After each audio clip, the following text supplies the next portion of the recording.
ఎవరైనా star celebrities కనిపిస్తే ఫోటోల కోసం జనాలు ఎగబడుతూ ఉంటారు. అది చాలా చాలా కామన్ థింగ్.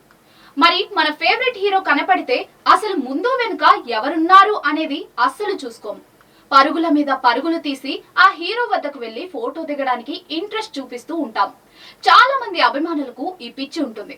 అయితే కొంతమంది ప్రేమగా దగ్గరకు తీసుకుని సెల్ఫీ ఇస్తారు. మరికొంతమంది తమ బాడీ గార్డ్స్ చేత తోసేస్తూ ఉంటారు. రీసెంట్ గా సోషల్ మీడియాలో ఒక వీడియో బాగా వైరల్ గా మారింది. అందులో అక్కినేని నాగార్జున కూడా ఉండడం గమనార్హం. నిన్నటి నుంచి ఇంటర్నెట్ లో ఒక సెన్సేషనల్ వీడియో వైరల్ గా మారింది.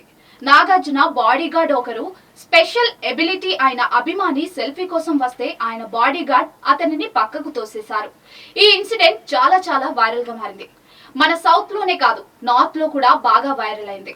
దాంతో చాలా మంది నాగ్ ని తిట్టిపోశారు. అక్కినేని అభిమానులు కూడా ఓ రేంజ్ లో మండిపడ్డారు.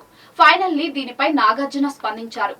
ఎయిర్పోర్ట్ లో నుంచి నాగార్జున బయటకు వస్తున్న మూమెంట్ చూసి ఓ అభిమాని కలిసేందుకు ముందుకు వచ్చాడు. అయితే క్షణాల్లోనే సిబ్బంది అతగాడిని పక్కకు లాగేశారు. నాగార్జున కూడా ఏమీ చూసి చూడనట్టు వెళ్లిపోయాడు. దీంతో ఈ న్యూస్ బాగా వైరల్ గా మారింది. ఫైనల్లీ నాగార్జున క్లారిటీ ఇచ్చారు. క్షమించండి, ఇప్పుడే నాకు ఈ విషయం తెలిసింది. ఇలాంటిది జరగాల్సి ఉండాల్సింది కాదు. నేను క్షమాపణలు కోరుతున్నాను. ఇకపై ఇలా జరగకుండా చూసుకుంటాను అంటూ ట్విట్టర్ వేదికగా స్పందించారు. దీంతో ఈ వివాదం సద్దుమణిగినట్లు అయింది.